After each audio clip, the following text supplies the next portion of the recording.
ముఖ్యమంత్రి యనమల రేవంత్ రెడ్డి మరియు ఉప ముఖ్యమంత్రి మల్లు భట్టి విక్రమార్క పాత్ర కూడా దర్యాప్తు జరపాలని నేను నా ఫిర్యాదులో పేర్కొన్నా. ఈరోజు గ్రీన్కోకు అనుకూలంగా విధానపరమైన మద్దతు, ప్రోత్సాహం మరియు అధిక ధరల విద్యుత్ కొనుగోలు ఒప్పందాలకు సహకారం అందించారనే ఆరోపణలు కూడా ఈరోజు ఉన్నాయి. ఈరోజు మా ఫిర్యాదు ఏదైతే గ్రీన్కో పైన ఇటువంటి ప్రధానమైన ఫిర్యాదులు ఏంటనంటే ఈరోజు పోటీ బిడ్డింగ్ విధానాలు ఉల్లంఘించబడ్డాయి. అంతేకాకుండా తెలంగాణ ప్రజలపై అదనపు ఆర్థిక భారం మోపబడింది. ఈరోజు ఇదంతా ఎవరు మొయ్యాలి? తెలంగాణ ప్రజలు మొయ్యాలి. ప్రజా జల వనరులను ప్రైవేట్ లాభాల కోసం వినియోగించారని మరియు పర్యావరణ సాగునీటి మరియు నియంత్రణ అనుమతులపై సమగ్ర విచారణ అవసరమని కూడా నా ఫిర్యాదులో పేర్కొన్నా. విదేశీ నిధుల వినియోగంపై కూడా దర్యాప్తు జరపాలి. మరి ఇళ్ళకెళ్ళి వచ్చిన పైసలన్నీ ఎక్కడికి వెళ్ళి వచ్చినాయి, ఇప్పుడు ఇలా పెడుతున్న పెట్టుబడి ఎక్కడికి వెళ్ళి వచ్చినాయి, ఎక్కడికి తీసుకొచ్చినా అనేది కూడా పెట్టాలి. గ్రీన్కోకు సంబంధించిన భూ వ్యవహారాలు దీని కథ సిఐడి మరియు ఏసీబీ దర్యాప్తులకు సంబంధించిన అంశాలను కూడా ఫిర్యాదులో ప్రస్తావించారు. ఆల్రెడీ ఇదివరకే దీనిపైన బోలెడని కేసులు ఉన్నాయి. అవి ఏసీబీల సిఐడిల ఆల్రెడీ ఎంక్వైరీ నడుస్తూనే ఉంది. ఈ అంశంపై ఎన్ఫోర్స్మెంట్ డైరెక్టర్, సిబిఐ మరియు ఇతర సంస్థలు కూడా ఇందులో ఎంక్వైరీ చేయాలి, కేసులు నమోదు చేయాలని. పీపీఏలు, టరిఫ్ అనుమతులు, జల కేటాయింపులు మరియు విదేశీ నిధుల వివరాలను పరిశీలించాలని చెప్పి కూడా ఈ సందర్భంగా నేను విజ్ఞప్తి చేస్తున్నా. అవినీతి నిరోధక చట్టం, మనీ లాండరింగ్ మరియు విద్యుత్ చట్టం కింద విచారణ జరపాలి. బాధ్యులపై చట్టపరమైన చర్యలు తీసుకోవాలని చెప్పి నేను డిమాండ్ చేసిన. అంతేకాకుండా ప్రజల డబ్బును, విద్యుత్ వినియోగదారుల ప్రయోజనాలు మరియు అంతర్రాష్ట్ర జల హక్కులకు సంబంధించిన అత్యంత కీలకమైన అంశమని నేను ఈ సందర్భంగా నా ఫిర్యాదుల పూర్తి స్థాయిలో నేను పేర్కొనడం జరిగింది. మరి ఈరోజు ఇంత పెద్ద కుంభకోణం జరిగితే అసలు ఎవరు మాట్లాడే పరిస్థితి లేదు. దీని మీద ఫిర్యాదు జరగాలి. ఈరోజు ప్రతిపక్షాలు ఆందోళన కార్యక్రమాలు చేపట్టాలి. ఈరోజు ధర్నాలు, రాస్తారోకో చేపట్టాల్సింది పోయి ఈరోజు ప్రభుత్వం మాత్రం మౌనంగా ఉన్నది. అంటే ఈరోజు తెలంగాణ సొమ్ము ఎవరికైనా పోవచ్చు, తర్వాత వీళ్ళ ఖజానాకు రావాలి. కానీ ఈరోజు తెలంగాణ ప్రజల తరపున మాత్రం ఎవరు కూడా మాట్లాడి ఎవరు కూడా నిలబడరు వీళ్ళు. అది మనకు చాలా స్పష్టంగా కనబడుతుంది. మరి ఈరోజు ఇంత దారుణమైన పరిస్థితులలో ఈరోజు ఇది ఉంటే ఇలా వీళ్ళు ఏం చేస్తుండ్రు? మొత్తం దందాలు చేస్తుండ్రు, దీంతో వ్యాపారాలు చేస్తుండ్రు, డబ్బు సంపాదించుకుంటుండ్రు, జనాన్ని ముంచుతుండ్రు. మమ్మల్ని ఘోషణ రూపాయి వెళ్ళదని చెప్పి వీళ్ళే చెప్పే పరిస్థితి. ఇక ఏమన్నా మాట్లాడితే ఈరోజు మరి పార్టీ అధ్యక్షుడు మహేష్ కుమార్ గౌడ్ అయితే మొత్తం నోరు తెరవకుంటే ఈరోజు బ్లాక్మెయిల్ చేస్తున్నటువంటి పరిస్థితి మనందరూ కనబడతాం. ఇవాళ బిగ్ టీవీలో మహేష్ కుమార్ గౌడ్ పైన ఒక పెద్ద స్టోరీయే రాపించారు. అసలు ఒక బ్లాక్మెయిలర్ను నేను అధికారంలోకి రాకముందే ఈయన పేరు డిజాస్టర్ అని డిజాస్టర్ పీసీసీ పెయింట్ అని చేసిండ్రు. టీపీసీసీ అధ్యక్షుడు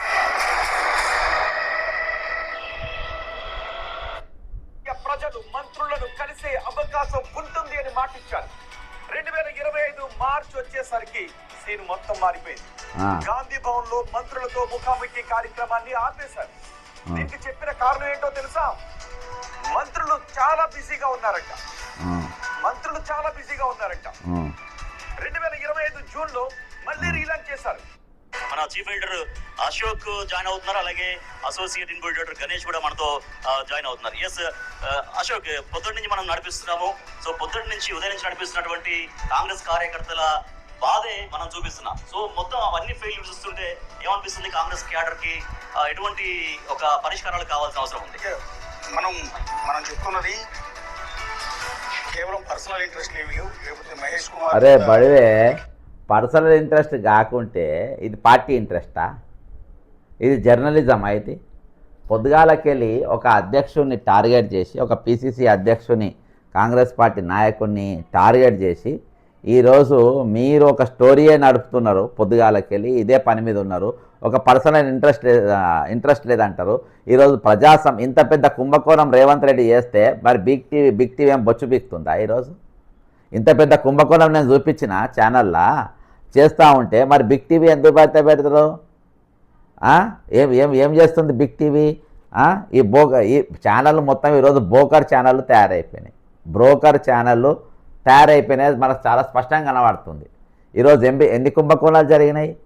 ఈరోజు ఒక బీజేపీ సంబంధించిన నాయకుడు, కేంద్ర మంత్రి వాళ్ళ కుమారుడు ఈరోజు బాజాబ్తో కేసులో ఇరుక్కపోతే, పోస్కో కేసులో ఇరుక్కపోతే వాళ్ళు ఎఫ్ఐఆర్ సరి అయిన విధంగా నమోదు చేయలేదు, 9 రోజులలో పట్టుకోలేదు.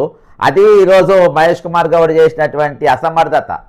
ఈరోజు పార్టీ ఒక కేంద్ర బీజేపీ నాయకుని కొడుకు పోస్కో కేసులో ఈరోజు ఆయన ఎఫ్ఐఆర్ అయితే ఈరోజు ఎందుకు మౌనంగా ఉన్నారు కాంగ్రెస్ పార్టీ వాళ్ళు? ఎందుకు నోరు తెరవలేదు? ఎందుకు తెరవలేదు మహేష్ కుమార్ గౌడ్ గారు? మీ డిజాస్టర్ అది. ఈరోజు మీ డిజాస్టర్ లేదో బిగ్ టీవీగా చెప్పేది నేను చెప్తా. ఈరోజు రేవంత్ రెడ్డి చేసిన కుంభకోణాల పైన, రేవంత్ రెడ్డి చేసినట్టు దగుల్బాజీ పనులపైన ఈరోజు ఎందుకు మహేష్ కుమార్ గౌడ్ మౌనంగా ఉన్నారు? ఈరోజు ఎందుకు నోరు తెరవలేదు? మనకు వ్యతిరేకత ఎక్కడ కూడా కేవలం ఆ పార్టీ బాగుండాలి, కొన్ని లక్షల మంది పార్టీ కార్యకర్తల ఆవేదనని చూపించే ప్రయత్నం చేస్తున్నాం. ఫర్ ఎగ్జాంపుల్ ఉదయం నుంచి మనం స్టోరీ టెలికాస్ట్ చేస్తూ ఉంటే 8 o'clock నుంచి వేస్తున్నాం.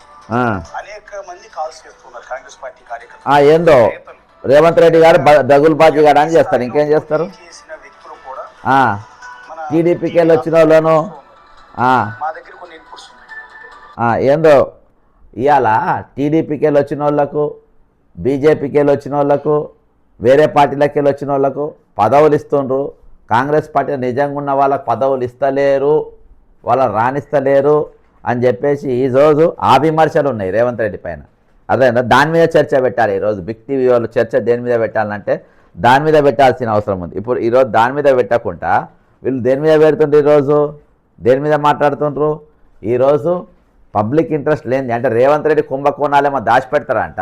రేవంత్ రెడ్డి అంటే ఎవరు అసలు వీడిని ముఖ్యమంత్రి ఎట్లా చేస్తారు? బిగ్ టీవీలు ఎందుకు ఛాలెంజ్ చేస్తలేరు? ఈరోజు రేవంత్ రెడ్డి అనేటోడిని అసలు ఏ విధంగా మీరు ముఖ్యమంత్రిగా చేస్తారు? ఒక ఓటుకు నోటు దొంగను, రెడ్ హ్యాండ్ దొరికిన దొంగను ఈరోజు ముఖ్యమంత్రిగా చేయడాన్ని ఎంతవరకు బిగ్ టీవీ సమర్థించుకుంటుంది? ఎంతవరకు బిగ్ టీవీ సమర్థించుకుంటుంది? ఎంతవరకు ఈరోజు దీనిపైన డిబేట్లు పెట్టకుండా ఎన్ని రోజులు ఇది కాలయాపన, ఎన్ని రోజులు ఇంత మోసం చేస్తూ ఉంటారు జనాలు. ఇప్పుడు నడుస్తున్న స్టోరీ 101% ఇది చేపిస్తున్నది రేవంత్ రెడ్డి. రేవంత్ రెడ్డి చేపిస్తున్నది. ఆ రోజునే ఒక్కని గలమెత్తిన రేవంత్ రెడ్డి అంటోడి రాష్ట్రానికి ముఖ్యమంత్రి అయితే రాష్ట్రం సర్వనాశనం అయిపోతాయి ఆ రోజు చెప్పిన. ఈరోజు అదే విధంగా ఈరోజు తెలంగాణ నడుస్తూ ఉంది. ఏ దశకు చేరిందంటే ఈరోజు రేవంత్ రెడ్డి పరిపాలనలో ఈ దగుల్బాజీ ఛానల్ ఎవరన్నా బిగ్ టీవీ నాకు నంబర్ ఉంటే దయచేసి నాకు నంబర్ మెసేజ్ చేయండి, నేను మాట్లాడతా వాళ్ళతోని. ఈరోజు ఈ దగుల్బాజీ ఛానల్లో ఏమొస్తుందనంటే ఫీజు రియంబర్స్మెంట్ ఉండదు, దాని మీద చర్చ రాదు. ఆరోగ్యశ్రీకి పైసలు రావు, అర్థమైందా? ఆరోగ్యశ్రీ డబ్బులు అందులో పడతాయి. రైతులకు రావాల్సిన పైసలు రైతులకు రావు. ఈరోజు ఫ్యూచర్ సిటీ అని చెప్తారు. ఈరోజు హైడ్రా పేర్లతో ఇండ్లు కూలగొడతా ఉంటారు. ఇవన్నీ జరుగుతూ ఉంటే మీ దాంట్లో మాట్లాడరు. ఈరోజు మీ దాంట్లో నోరులే తెరవరు. ఈరోజు ఇంత పెద్ద కుంభకోణం చేస్తూ ఉంటే మీరంతా మౌనంగా ఉండే పరిస్థితి.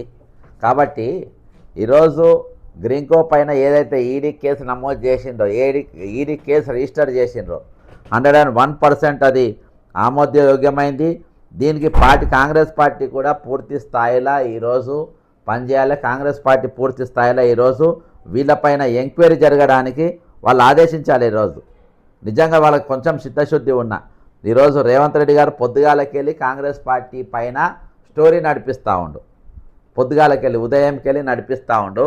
ఈరోజు మరి కాంగ్రెస్ పార్టీ రేవంత్ రెడ్డి చేసిన అరాచకాల పైన మరి ఈరోజు బిగ్ టీవీ ఎందుకు చూపించది?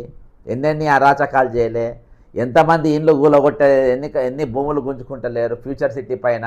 ఈరోజు తెలంగాణ ఆర్థిక పరిస్థితి ఏదో ఎందుకు ఈరోజు బిగ్ టీవీలో చూపించరు? ఈరోజు కమిషన్లు తీసుకొని బిల్లులు ఇవ్వలేదా? ఎందుకు చూపించలేదు? ఈరోజు రిటైర్మెంట్ అయిన వాళ్ళ పైసలు దారి మరలించి వాడకుండా దానిపైన బిగ్ టీవీలో ఎందుకు స్టోరీ లేదు? ఈరోజు కేవలం ఒక వ్యక్తిని ఈరోజు టార్గెట్ చేసి ఎందుకు పొద్దుగాలకే స్టోరీ లైవ్ చేస్తుండ్రు? ఈరోజు వెస్టర్న్ ఇంట్రెస్ట్ లేదంటారు. ఇవాళ మీకు వెస్టర్న్ ఇంట్రెస్ట్ ఉన్నది అనేది చాలా స్పష్టంగా మనకు కనబడుతూ ఉంది. మీకు వెస్టర్న్ ఇంట్రెస్ట్ ఉంది, వీళ్ళు కావాలని స్టోరీ చేస్తుండ్రు. ఇది నడిపించి వెనక స్టోరీ ఉంది, నడిపిస్తున్నది 100% రేవంత్ రెడ్డి. గతంలో ఏబిఎన్ ఛానల్ పట్టుకొని బట్టి విక్రమార్క మీద స్టోరీలు రాపించిండ్రు. ఈరోజు ఎవరి మీద రాపిస్తుండ్రు మీరు స్టోరీలు? ఎవరి మీద చేపిస్తున్నారు? ఈరోజు బాజాప్తా ఈరోజు కాంగ్రెస్ పార్టీ అధ్యక్షుని మీద ఈరోజు స్టోరీలు చేసే పరిస్థితి వచ్చిందంటే ఇక ఎంత దౌర్భాగ్యంగా ఉందో చూడండి. ఇక ఇంతగాని ఇది జర్నలిజం అంటారా, బ్రోకరిజం అంటారా? అని ఒకటే చెప్తున్నా. దీన్ని జర్నలిజం అంటారా, బ్రోకరిజం అంటారా?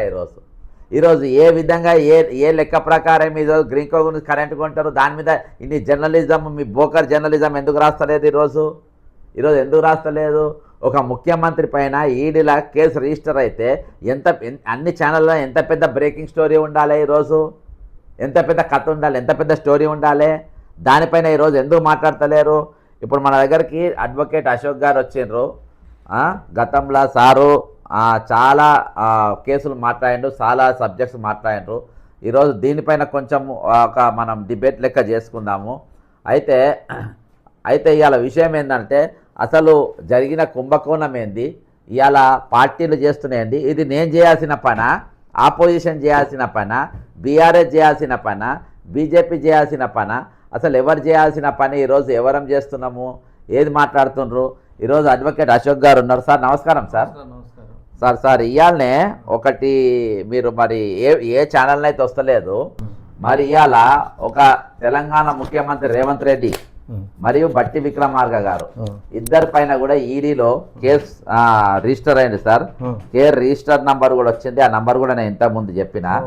మరి దానిపైన సార్ ఇంత పెద్ద కుంభకోణం జరిగినప్పుడు ఇవాళ ఇదంతా పక్కన పెట్టి గ్రీన్కో విద్యుత్ ఒప్పందాలు, జలాల మళ్లింపు, ఆర్థిక అక్రమాలపై ఎన్ఫోర్స్మెంట్కు ఫిర్యాదు రిజిస్టర్ నంబర్, ఈ ఫిర్యాదు డైరెక్టర్ ఆఫ్ ఎన్ఫోర్స్మెంట్ వద్ద రిజిస్టర్ నంబర్ DORVUE /2006 003627 కింద ఈడీల కేసు రిజిస్టర్ అయింది సార్ ఈరోజు. అయితే దీని మీద మన ఫిర్యాదుల ప్రధానమైన అంశం ఏంటంటే ఈరోజు ఆంధ్రప్రదేశ్ రాష్ట్రంలోని కర్నూలు జిల్లా పిన్నాపురం గ్రీన్కో సంస్థ ఏర్పాటు చేసిన ఇంటిగ్రేటెడ్ రెన్యూవబుల్ ఎనర్జీ మరియు పంప్డ్ స్టోరేజ్ ప్రాజెక్టులపై తీవ్ర అభ్యంతరాలు వ్యక్తం చేశారు. శ్రీశైలం బ్యాక్ వాటర్స్ మరియు గోరకల్లు జల వ్యవస్థలను ప్రైవేటు విద్యుత్ ఉత్పత్తి కోసం వాణిజ్య ప్రయోజనాలకు ఉపయోగించారని నా ఫిర్యాదులో పేర్కొన్నా సార్. అంతర్రాష్ట్ర జల వివాదాలు సుప్రీంకోర్టు మరియు ట్రిబ్యునల్స్లో పెండింగ్లో ఉన్నప్పటికీ ఈ ప్రాజెక్టులో అనుమతులు ఇచ్చారని ఫిర్యాదులో నా కంప్లైంట్లో పెట్టిన. అలాగే తెలంగాణ ప్రభుత్వం తన జెన్కో ద్వారా గ్రీన్కో సంస్థ యూనిట్ ₹6.70 నుండి ₹6.75 వరకు అధిక ధరకు విద్యుత్ కొనుగోలు ఒప్పందాలు PPAలు చేసింది. విద్యుత్ చట్టం 2003 ప్రకారం అవసరమైన పోటీ బిడ్డింగ్ విధానాలు మరియు నియంత్రణ కమిషన్ అనుమతులు పాటించలేదని నా ఫిర్యాదులో పేర్కొన్నా సార్. దీన్ని ఈరోజు ఈ వ్యవహారంపై తెలంగాణ ముఖ్యమంత్రి రేవంత్ రెడ్డి మరియు ఉప ముఖ్యమంత్రి బట్టి విక్రమార్క పాత్రపై దర్యాప్తు చేయాలని నా కంప్లైంట్లో పెట్టిన సార్. ఇలా 5 అంశాలు: పోటీ బిడ్డింగ్ విధానాలు, తెలంగాణ ప్రజలకు అదనపు ఆర్థిక భారం మోపబడింది, ప్రజా జల వనరులకు ప్రైవేట్ లాభాల కోసం వినియోగించారని, పర్యావరణ, సాగునీటి మరియు నియంత్రణ అనుమతులపై సమగ్ర విచారణ అవసరం, విదేశీ నిధుల వినియోగం కూడా దర్యాప్తు జరపాలని కోరిన సార్. అసలు మరి దీనిపైన సార్ ఇంత పెద్ద స్కామ్ జరిగినప్పుడు ఈరోజు ఆపోజిషన్ పార్టీలు ఎందుకు మాట్లాడతలేవు? ఈరోజు స్వయంగా వాళ్ళ పార్టీ నాయకులు ఎందుకు మాట్లాడతలేరు? ఈరోజు ఒక ఛానల్ చాలా బిజీగా ఉన్నారు సార్. పొద్దుగాలకెళ్ళి కాంగ్రెస్ పార్టీ అధ్యక్షుడు ఇట్లా అట్లా ఆయన ఫెయిల్ అయిపోయింది, 100% ఫెయిల్ అయిననే అంటున్నా. ఎందుకంటే ఈరోజు కోలంగల్ లిఫ్ట్ ఇరిగేషన్ స్కామ్ అయింది. పొంగులేటి శ్రీనివాస్ రెడ్డి మరియు మేఘా కృష్ణారెడ్డికి రేవంత్ రెడ్డి పంచిపెట్టిండు, అందులో మాట్లాడలేదు, అది జరగలేదు. ఓకేనా సార్? హైడ్రా పేరుతో ఇల్లు గుల్లగొట్టిండ్రు, ఇల్లు కట్టించే పార్టీ కాంగ్రెస్ పార్టీ అంటారు, అధ్యక్షుడు రోడ్డు మీద రాలేదు, అదొక ఫెయిల్యూరు, దాన్ని ఒప్పుకుందాం. ఈరోజు మన ఏది ఫ్యూచర్ సిటీ అని చెప్పి ప్రజల పైసలను తీసుకపోయి తగలేడుతుండ్రు. ఆల్రెడీ రింగ్ రోడ్డు చుట్టూ 1,00,000 ఎకరాలు ఖాళీగా ఉన్నాయి, 1,00,000 ఫ్లాట్లు ఖాళీగా ఉన్నాయి, దానికి దిక్కు లేదు. అధ్యక్షుడు ఖాళీగా మౌనంగా ఉన్నాడు. ఈరోజు 25 మన 2 లక్షల నిరుద్యోగుల పోస్టు నింపుతామన్నారు, నింపలేదు. అక్కడ అధ్యక్షుడు ఖాళీగా ఉన్నాడు. కాబట్టి పాయింట్స్ అవి రాస్తలేరు, ఈరోజు పాయింట్స్ వేరే రాస్తున్నారు. ఫస్ట్లో సారి ఈడీ ఇప్పుడు ఏదైతే కేసు ఎన్ఫోర్స్మెంట్ ఆల్రెడీ నా మీద ఈడీ కేసులు, మన ఏసీబీల కేసులు నడుస్తున్నాయి, కార్ రేసులు ఉన్నాయి, వివిధ రకాల కేసులు ఉన్నాయి. ఇవన్నీ ఉన్నాక ఈడీ ఈ కేసు కూడా స్వీకరించింది ఈరోజు. మరి అసలు గ్రీన్కో ముఖ్యమంత్రి రేవంత్ రెడ్డి గారు, బట్టి విక్రమార్క వీళ్ళ మధ్యలో ఉన్న నెక్సెస్ ఏంది సార్? ఎందుకు ఈరోజు పోటీ లేకుండా వాళ్ళకు ఇచ్చేసింది? ఇది బహిరంగ రహస్యం. ఎందుకంటే రాష్ట్ర ప్రభుత్వం విపరీతంగా జాకీలు పెట్టలే పేపర్ కూడా అబ్జెక్షన్ వ్యక్తం చేసింది. అది యాక్చువల్ తెలంగాణ ఇంట్రెస్ట్ రకంగా సపోర్ట్ చేసింది. ఉమ్, చేసినప్పుడు ఇందులో ఈ గ్రీన్ కోతో బాధలు పడేది రెండు రాష్ట్రాలు కూడా గ్రీవెన్సెస్ ఉన్నాయి. ఉమ్, ఆ గ్రీవెన్సెస్ పోయిన దేశద్రోహం కంటే తక్కువ రాష్ట్రద్రోహం. రాష్ట్రాలు గట్టికుంటేనే దేశం గట్టికుంటుంది. ఇప్పుడు తాగునీళ్ళని తీసుకెళ్ళి సాగునీళ్ళని తీసుకెళ్ళి ఈడెవడో ఒక్కడ ఎటువంటి అనుమతులు లేకుండా ఒక పక్క రాష్ట్రాలు కొట్లాడుతున్నాయి. సుప్రీంకోర్టులో, హైకోర్టులో, ట్రిబ్యునల్స్లో కోట్లు ఖర్చు పెట్టి కొట్లాడుతున్నారు. ఈ లోపల సందట్లో సడేమేలాగా వీళ్ళు సీసాలు నీళ్లు పట్టుకొని పోయి చక్కగా పవర్ తయారు చేసి మీకు ఇంతో మళ్ళీ ఎట్లా చాలా ఉచితం కాదు, 3 రెట్లు అధిక ధరకే ₹6.75 యూనిట్ ఇస్తే అది సంతోషంగా మనం అంగీకరించి ఎంటర్ అయిపోయాం. ఇది చూపెట్టి ఇంటర్నేషనల్ మార్కెట్లో ఇంకా కొన్ని కోట్లు తెచ్చుకొని ఇంకా ఇలాంటి దొంగ ప్రాజెక్ట్ 10 కడతారు వాళ్ళు. ఇప్పుడు ఈ ఒకటే ఆగరు. ఇప్పుడు నువ్వు సోలార్ విండ్ పెట్టి తెలంగాణలో ఆడతావు. నువ్వు నీ నీళ్లు దొంగతనం చేసుకుని వెళ్ళి నీ నీళ్లతో ఐడియల్ పవర్ తయారు చేశాక నువ్వు 6.75 కొనుక్కోవడం నీ డిమాండ్ చేయి, ₹3 ఇమ్మని. ఐడియల్ పవర్ చీపే కదా, ఇవ్వడు. ఆడెందుకు ఇవ్వడు? ఇవ్వకపోతే ఎల్లగొట్టు, హైదరాబాద్ నుంచి ఎల్లగొట్టు. హైదరాబాద్ రియల్ ఎస్టేట్ దందాలు కంట్రోల్ అయితే దొంగ పనులకు సపోర్ట్ ఫండింగ్ అయితే తగ్గిపోద్ది. అది లేకుండా ఇప్పుడు ఈడీ డైరెక్ట్ కేసు తీసుకుందంటే అందులో ఎంత ఇంగ్రీడియంట్స్ ఉన్నాయి, ఎంత గ్రావిటీ ఉంది. ఈడీ తీసుకుంటుంది అంత ఈజీ కేసుని తీసుకుందంటేనే అందులో ప్రజలకు అన్యాయం జరుగుతుంది, పబ్లిక్ ఇంట్రెస్ట్ ఉందని తీసుకుంది. దానికి దర్యాప్తు ఎట్లా జరుగుతుంది, తర్వాత ఒత్తిళ్ళు ఉంటాయా లేకపోతే పక్కదారి పట్టిస్తారు మనకు తెలియదు. కేసు అయితే చాలా మంచి కేసు. ఈ కేసు ముందుకు వెళ్ళాలని కోరుకున్నాం. ఇంకోటి సార్, ఈరోజు మరి వీళ్ళు నిన్న దినాన నేను ఇది బయట పెట్టిన, నిన్న దినాన నేను దీనిపైన వీడియో చేసి రిలీజ్ చేసిన. ఇయాల్టి వరకు ప్రతిపక్షాలు దీని మీద ఎందుకు నోరు తెరుస్తలేదు? ఇంత పెద్ద కుంభకోణం, ఇది ఒక విద్యుత్ పెద్ద కుంభకోణము. ఈరోజు ప్రతిపక్షాలు బీఆర్ఎస్ కానీ, ఈరోజు బీజేపీ కానీ, లేకుంటే వామపక్ష పార్టీలు కానీ ఇలా రోడ్డు ఎక్కాలి, ఇలా సెక్రటరియట్ కాడ ధర్నాలు పెట్టాలి, రాస్తారోకలు పెట్టాలి. ఆ దుకాణం అంతా బంద్ చేసి ఈరోజు వీళ్ళు మౌనంగా ఉంటున్నారంటే వీళ్ళకు కూడా వాటాలు ఉన్నాయనంటే వీళ్ళు దేనికోసం కామ్గా ఉన్నారు?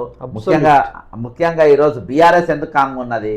ప్రధాన ప్రతిపక్షం గత ప్రభుత్వం 10 సంవత్సరాల్లో కూడా ఇదే కంపెనీతో ఇలా నెక్సెస్ నడిచింది. నెక్సెస్ నడిచే కదా ఈ కార్ రేస్ వరకు వెళ్ళింది. ఎలక్ట్రిక్ కార్ రేస్, ఎలక్ట్రిసిటీ తయారు చేయకుండా ఎలక్ట్రిక్ కార్ తయారు చేశారు వాళ్ళు. ఇక్కడ ఇంకోటి దాంట్లో పాటు పార్టీ ఫండ్ ఇచ్చారు, అది కూడా క్లియర్ కదా, అబ్సల్యూట్ రికార్డులు ఉన్నాయి కదా. కాబట్టి ఇక్కడ ఏది కూడా దాపరికం లేని దొంగ పనులు నడుస్తున్నాయి. అన్ని ట్రాన్స్పరెంట్ గా సమ్ డీల్స్ నడిచే పరిస్థితుల్లో ఇప్పుడు బీజేపీ కేంద్రంలో అధికారులు ఉంది, ఇక్కడ రాష్ట్రంలో కాంగ్రెస్ అధికారంలో ఉంది, మొన్నటి వరకు టీఆర్ఎస్ అధికారంలో ఉంది. ఈ 3 పక్షాలకు నొప్పి లేదు, ప్రజల బాధతో పని లేదు, ఫండ్స్ కు లోటు లేదు. ఎందుకు మాట్లాడాలి? మేము ఎండలోకి ఎందుకు రావాలి? 45 డిగ్రీలు వేళ్ళు. అదేంటంటే జడ్సన్ గారు ఒంటరి పోరాటం చేస్తున్నారు, ఆయనకి వదిలేద్దాం, తర్వాత మళ్ళీ మాకు ముడతాయి కదా. మీరు చేసే పోరాటం బెనిఫిట్ అయ్యేది వాళ్ళే. జడ్సన్ గారు గొడవ పెడుతున్నారు చూడండి, డబ్బులు కొట్టేది వాళ్ళే. గతంలో రేవంత్ రెడ్డికి వచ్చేసరి గొడవ చేసేది, ఆయనేమో సెటిల్మెంట్ చేసుకునేది గతంలో. సరే, ఇప్పుడు మనం ఇంత బిజీగా మనం ఒక కుంభకోణం పైన ఈరోజు ఒక ఈడీకి ఫిర్యాదు చేస్తా ఉంది. యాక్చువల్గా ఇటువంటి స్కామ్లు మీడియా కూడా బయట పెట్టాలి. మరి మీడియా ఇటువంటి స్కామ్లు బయట పెట్టకుండా ఇవాళ మీడియా ఒక బిగ్ టీవీ అనేది ఉన్నది సార్. బిగ్ టీవీ చాలా బిజీగా ఉన్నది. ఎంత బిజీగా ఉందంటే ప్రజా సమస్యల పైన ఈరోజు చాలా బిజీ వర్క్ చేస్తున్నా. నాకు సిగ్గు అనిపిస్తుంది అలా చూస్తుంటే. ఒకసారి వినండి సార్, అది ఎపిసోడ్ల మీద ఎపిసోడ్లు. అంటే ఈ కుంభకోణాలేమో వాళ్ళు పెడతారు. గతంలో ఈరోజు ఏది ఇంకోసారి మేము కూడా కొంత సమాచారం ఇస్తాం. ఇతను ఏ విధంగా డిజాస్టర్ ప్రెసిడెంట్ అనేది ఖచ్చితంగా నిజం, ఇతను ఫెయిల్యూర్ క్యాండిడేట్ అనేది కూడా నిజం. ఇతనికి నాయకత్వం సార్, ఒక పార్టీకి డిజాస్టర్ సీఎం ప్రెసిడెంట్ అయితే పెద్ద ఫరకేం పడది, కానీ ఒక రాష్ట్రానికి డిజాస్టర్ సీఎం అయితే ఎంత డేంజర్ సార్ అది పబ్లిక్ పైన. అది ఒక డిజాస్టర్ ఒక డిజాస్టర్ డిజాస్టర్స్ ఏసీసీ ప్రెసిడెంటా? ఏసీసీ డిజాస్టర్స్ ప్రెసిడెంట్ ఎవరు ఇక్కడ? DCC president sir. ఒక బిగ్ టీవీ ఆయనకు మాకు కలుపుదాం. నా దగ్గర ఉన్న నంబర్, నా దగ్గర నంబర్ ఉంది. బిగ్ టీవీ నా దగ్గర పెద్ద నంబర్లు ఉంటే వాళ్ళకే కలుపుతున్నాను. కానీ బిగ్ టీవీ శ్రీకాంత్ రెడ్డి గారికి నాకు నంబర్ ఉన్నాయి, కలుపుతా.